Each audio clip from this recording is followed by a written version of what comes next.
Olá, tudo bem, pessoal? Me chamo Luana e estou aqui hoje para abrir, literalmente, os trabalhos da disciplina de Inovação e Conhecimento das Organizações do Programa de Pós-Graduação de Desenvolvimento Socioeconômico da Unesc. E junto aos meus colegas, Rafael Glavan e Everton Salvador, estaremos explanando um trabalho proposto pela professora Melissa e pelo professor Jaime. O trabalho é um estudo empírico baseado em empresas de consultoria da Jordânia para medir o impacto da gestão de conhecimento na inovação. Então, primeiramente, em nome dos meus colegas, representando-os aqui nesse momento, queria agradecer aos professores Jaime e Melissa pela oportunidade, pelo empurrãozinho para testarmos essa dinâmica frente aos desafios e adaptações aí que todos estamos realizando nesse momento bem específico, de pandemia e tudo mais. Então, bem, vamos iniciar. Para fazer realmente uma breve introdução, não dá para não mencionar a importância da gestão do conhecimento como ativo realmente e diferencial competitivo frente ao cenário extremamente difícil, complexo, incerto que a gente está vivendo e vai viver cada vez mais e mais aceleradamente, Então, acho que essa obra tem a sua importância inevitável, inquestionável, de examinar esses processos e abordagens de gestão do conhecimento nessa especificidade, na inovação de empresas de consultoria da Jordânia.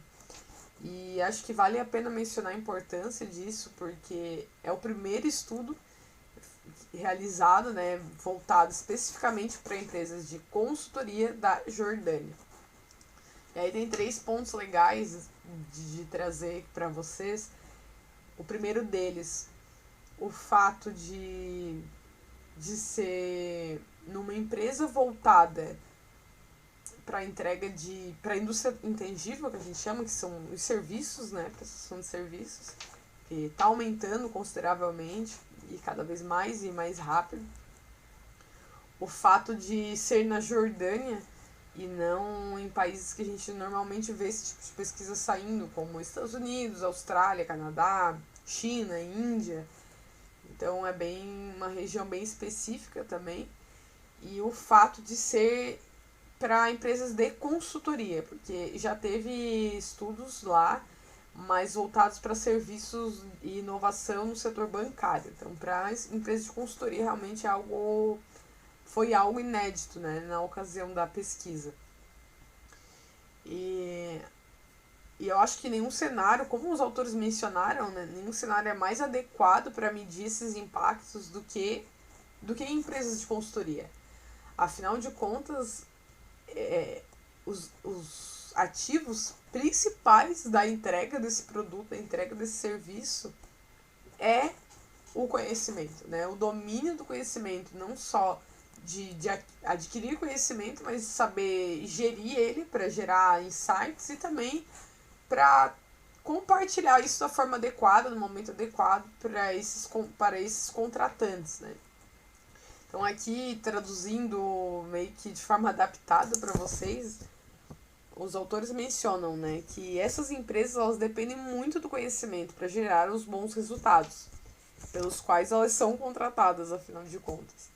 Porque para que uma empresa tenha bons resultados ao oferecer valor para outra organização, por meio de consultoria, é preciso que ela mesma possa identificar, alavancar, gerenciar e disponibilizar conhecimento de forma a garantir um processo bem-sucedido de inovação. Afinal, uma empresa de consultoria contribui para reduzir incertezas em relação a atividades e decisões. Mas essas resoluções, elas podem ter um custo muito alto, para as empresas que contratam esse serviço. E não falo só de custo financeiro, podem ter um custo muito alto, de forma geral, se essa entrega não for embasada em um amplo e bem gerido conhecimento. Então, como eu disse, as empresas que prestam esse tipo específico de serviço, elas têm conhecimento e inovação tecnológica, principalmente, como fator-chave do sucesso, né? E justamente por isso forma aí um contexto para lá de apropriado para esse tipo de estudo. Então, trazendo aqui só para vocês também, né, as perguntas que se pretende se responder aí ao longo do trabalho. Se os processos de gestão de conhecimento em termos de aquisição, compartilhamento e utilização de conhecimento afetam a inovação, e se a abordagem de gestão do conhecimento, Knowledge Management, aborda os setores da rede social, a codificação e o impacto na personalização da inovação. Então, são as duas perguntas aí dessa pesquisa. E só para... Adiantei ali, dei um spoiler, né? Mas vamos lá.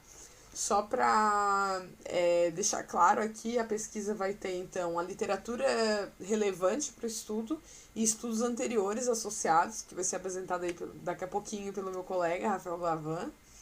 Metodologia, daí eu volto a dar um oi para vocês. Análise de dados e conclusão em pesquisas futuras pelo Everton Salvador. Então é isso, pessoal. Até mais.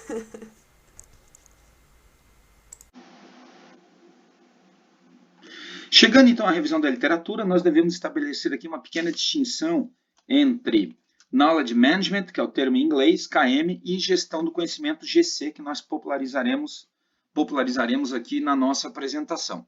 Então, no escopo inicial da revisão da literatura, nós temos o conhecimento como ativo principal e fator essencial para a inovação, em que o trabalho manual cede terreno para o conhecimento e a inovação, a melhoria contínua. As ferramentas que facilitam a codificação, armazenamento e compartilhamento, junto com as tecnologias de informação, passam, portanto, a ajudar na gestão do conhecimento, porque, afinal, a inovação não vem de máquinas, apenas de pessoas. E aí, preliminarmente, já tentando esclarecer o que é GC, Gestão do Conhecimento, ela é vista por alguns autores como uma ferramenta de gestão, caracterizada por um conjunto de princípios, juntamente com práticas e técnicas das quais princípios são introduzidos, cujo objetivo é criar, converter, disseminar e utilizar o conhecimento. O uso dessa palavra ferramenta de gestão acaba gerando algumas dissidências dentro da academia, por causa se justamente o ativo principal, que é o conhecimento, em substituição aos ativos tangíveis, petróleo, matéria-prima, de uma lógica industrial, alguns não concordam com o uso da palavra ferramenta.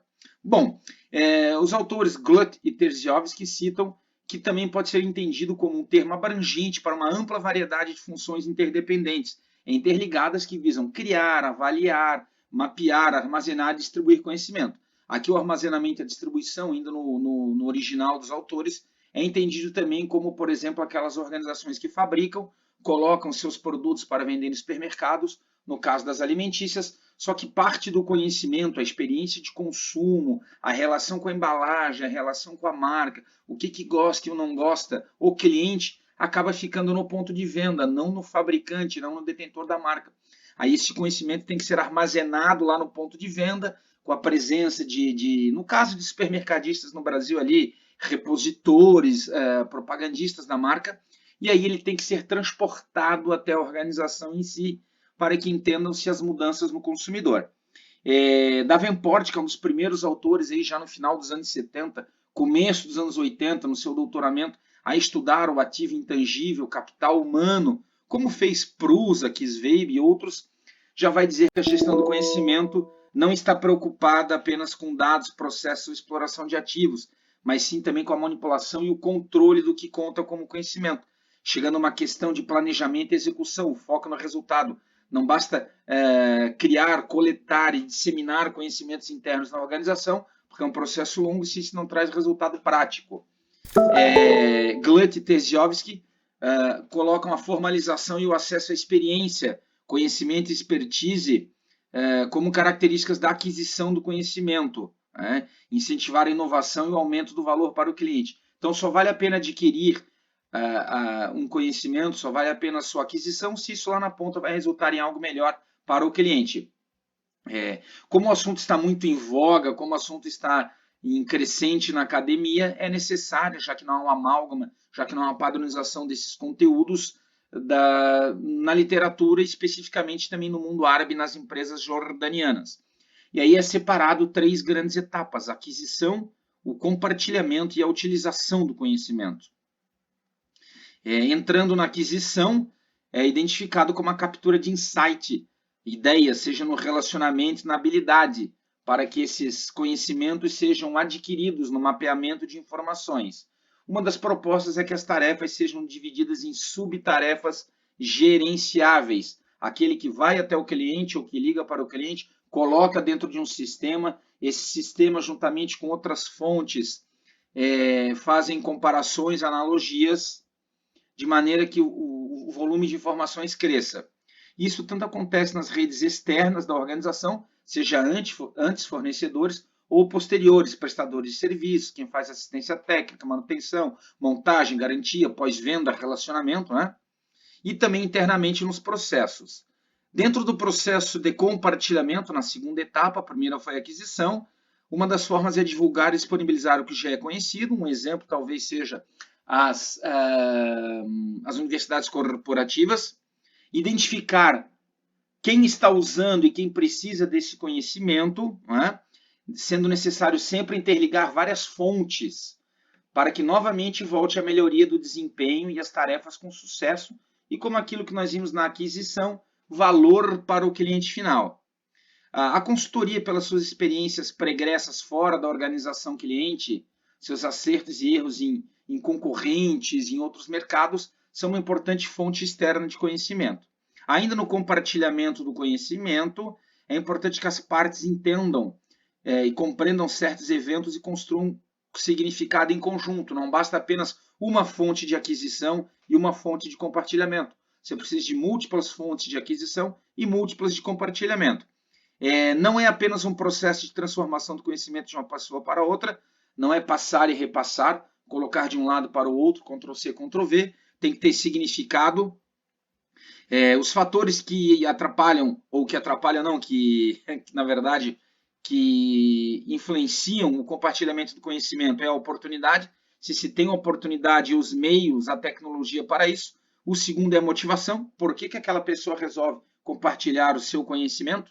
Qual é a história pregressa dela, se ela acredita que ao compartilhar ela divide e não some, se ela tem medo, receio da competição. A maneira como a cultura, aí pode ser uma oriental e ocidental, dentro de estados e regiões, a empresas e segmentos mais suscetíveis à inovação e ao compartilhamento. O fator individual, claro, de cada um, outros fatores que não são a motivação, e a rapidez dos processos. Não adianta criar, compartilhar e executar conhecimento um ano depois que aquele produto já decaiu no ciclo de vida. Dentro do compartilhamento do conhecimento, sabe-se que quando as organizações incentivam top-down, de cima para baixo, isso aumenta bottom-up, de baixo para cima, a cultura do compartilhamento, círculo de controle de qualidade, grupos de melhoria contínua, isso gera novas ideias e oportunidades. Sabe-se por pesquisas que quanto mais organizações compartilham conhecimento entre os concorrentes, inclusive sim com seus concorrentes, elas têm desempenho superior do que aquelas que não compartilham. Aquilo que o próprio grupo de estudos tem visto como a coopetição, como uma recente dissertação defendida sobre o segmento cervejeiro. O compartilhamento do conhecimento é extremamente importante para as organizações, especialmente as de consultoria, porque é isso que elas vendem, o conhecimento pregresso, o serviço, esse conhecimento que ela já adquiriu antes. E para a organização cliente, ao contratar uma consultoria ou um consultor, ela sabe que aquele profissional já teve seu ciclo de aprendizagem, a sua curva de aprendizagem lá fora, já vai fazer um processo mais rápido, já saberá as resistências, as melhores práticas, portanto o tempo de execução, de maturação desse processo dentro da empresa cliente é menor, porque tem alguém lá fora, o consultor ou a empresa de consultoria que já passou por isso. Chegando aqui à utilização do conhecimento, o consultor é aquele que utiliza conhecimento especializado para resolver problemas específicos. Ele realiza e aplica esse conhecimento em processos de negócios, em produtos, serviços, procedimentos e regulamentos, não é? E a tecnologia da informação é vista como uma atividade meio. O próprio Google, quando diz que a sua missão é organizar a informação do mundo, ele usa a tecnologia como um meio para chegar a este fim. Então, a tecnologia da informação, seja Big Data, Big Science, mineração de dados, são sempre ferramentas, atividades meio para um fim maior. Sobre as abordagens do gerenciamento do conhecimento, os autores vão dissertando sobre informais, que são as redes sociais, ou formais, que podem ser a codificação e a personalização. Na rede social, o conhecimento geralmente é transferido de uma pessoa para outra, e em processos de codificação, exige que esses indivíduos coloquem ou depositem seus conhecimentos em repositórios, e aí depois lá é feito um tratamento. Existe o modelo de rede comunitário cognitivo. Os autores Powell e Ambrosini, em 2012, colocam a abordagem pluralista, onde você parte de uma visão geral para o específico e não do específico para o geral, como as primeiras tentativas da gestão do conhecimento fazem. E a grande questão é que você deve adaptar a gestão do conhecimento à estratégia empresarial. Ainda lá os modelos básicos de Michael Porter, em seu livro Estratégia Competitiva, onde você tem a liderança em custo total, produto e serviço mais barato, diferenciação, melhor produto e serviço, e o nicho ou enfoque, que é aquele que você escolhe um segmento específico. Indo para a inovação, Peter Drucker, em 54, quando lança a sua APO, Administração por Objetivos, que muitos consideram o pai do GPD, Gerenciamento pelas Diretrizes, e vovô do BSC, o Balanced Scorecard, de Kaplan Norton, ele já falava que marketing e inovação é tudo, o resto é custo. Então a inovação ela tem que facilitar novos resultados e negócios. E aí coloca-se aqui uma divisão entre inovação radical e incremental. A incremental é aquela que traz uma melhoria na embalagem, no produto, na utilidade, na funcionalidade, mas não resolve aquilo que se entende como problema. Exemplo, você tinha lâminas de barbear com uma lâmina, com duas. O barbear era sofrido, doído, com sangue. Hoje você tem aparelhos com 7, 8 lâminas. É uma grande incrementação. O processo é melhor, mais suave, mais rente, menos danoso à pele. Mas o ato de você fazer diariamente ou a cada 2, 3 dias, enfim, depende da realidade de cada um, continua. O que seria inovação radical? Aquela que vem e acaba com o problema, como a depilação a laser. Você vai lá e faz, válido por 6 meses, 8 meses, um ano, enfim. Você não precisa daquele ato contínuo. Algumas décadas atrás se discutia pirataria e vários modelos, alguns criminalizatórios, criminalizando as pessoas, como fizeram com Napster, e outros abrindo, não, deixa todo mundo copiar tudo, numa grave ferida às leis de copyright e direitos autorais, quando a Apple chega com seu modelo de iTunes, que coloca sim o compartilhamento, não criminaliza, mas cobra algo para direcionar e dinamizar. A inovação é crucial para as empresas de consultoria. E aí, dentro ainda da inovação, você tem inovação no produto, onde você tem ali a oferta do produto ou serviço, a inovação de processos e você tem a inovação gerencial. A inovação no processo, por exemplo, a Netshoes, onde a cada 3 horas, dentro da teoria das restrições e da meta, você tem a saída dos produtos, porque os prestadores de serviço estão dentro da Netshoes. Você não precisa solicitar que um agente externo, uma transportadora, uma empresa de distribuição, vá até a empresa e colete, ela já está lá dentro. Isso é um processo pensado. E a inovação gerencial é aquela que, por meio de novos regulamentos, sistemas e práticas, ela aumenta a eficiência gerencial. Exemplo, o Uber, ele é uma empresa de transporte que não tem produto automóvel e não precisa de processo de contratar motorista, não precisa de gerenciamento de multa, avaliação toxicológica, por exemplo, no Brasil, não teria que fazer constante treinamento, avaliação e certificação de carteira de motorista dos seus motoristas, caso fosse uma frota própria. Por fim, a inovação não é fim, mas é um meio onde uma das suas funções principais é que ela cria um ambiente onde a inovação aconteça naturalmente. Então, a inovação é um caminho, é um passo para que a melhoria do clima organizacional e a melhoria do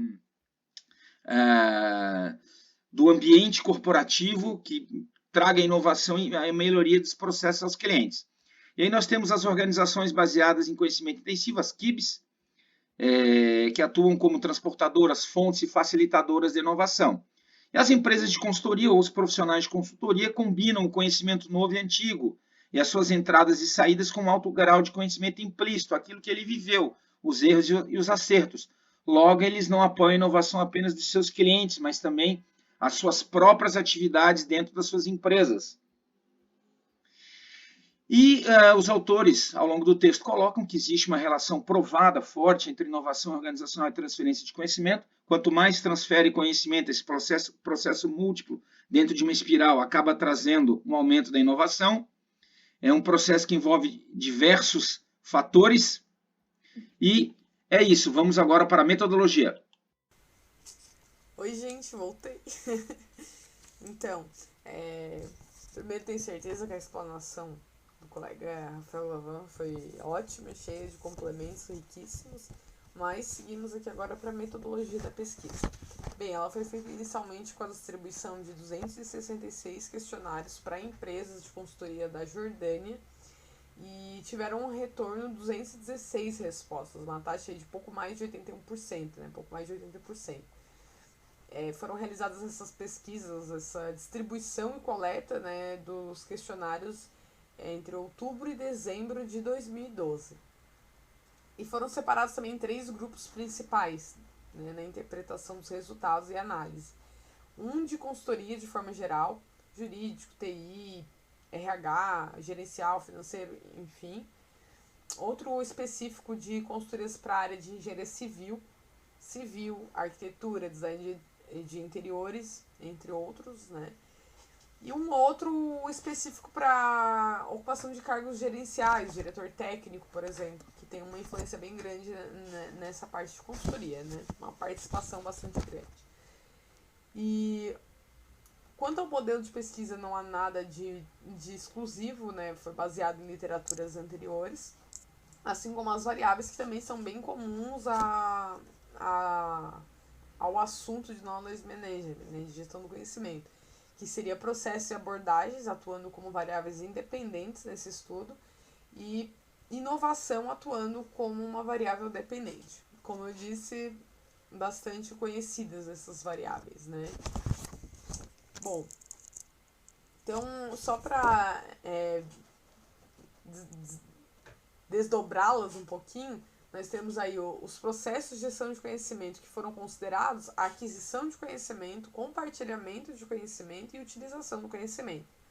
E as abordagens consideradas foram rede social, codificação e personalização. Para ficar mais claro, mais fácil vocês visualizarem depois com mais calma essa parte de metodologia que é relevante também, até para estudos futuros, nós criamos e estamos disponibilizando, vai ficar aberto aí para vocês, esse fluxograma, esse mapa mental aqui, tá? Então, assim, aqui vocês vão poder ver bem certinho isso, ó, essas vertentes, né, do modelo de pesquisa. Então, as variáveis independentes, os processos de conhecimento, tem ali bem certinho quantas questões foram consideradas em cada questionário para cada um desses. Então, para aquisição, 6 perguntas, enfim, fica bem claro ali, ó, redes sociais mais 6 perguntas, tá? Então fica bem claro, inclusive com as referências, caso vocês precisem aí utilizar ou buscar isso de forma mais facilitada. Então a gente deu literalmente a gente desenhou essa parte de metodologia para caso vocês queiram utilizar no futuro ou para alguma pesquisa, algum estudo que vocês estejam fazendo. E por fim, a gente tem aqui como essencial, né, não podemos deixar de falar sobre isso, as hipóteses da pesquisa. Então, a primeira hipótese foi: existe um impacto estatístico significativo dos processos de Knowledge Management, que seria aquisição, compartilhamento e utilização na inovação. Então, aqui a primeira hipótese não, existe realmente essa relação, esse impacto de forma visual, estatística, nos processos de gestão do conhecimento na inovação. E a segunda hipótese a ser testada na pesquisa é que existiria um impacto também estatisticamente significativo das abordagens de gestão do conhecimento. Foram aquelas que a gente viu anteriormente, né? Rede social, codificação e personalização na inovação. Certo, pessoal? É isso. Deu um spoilerzinho lá. Mas é isso.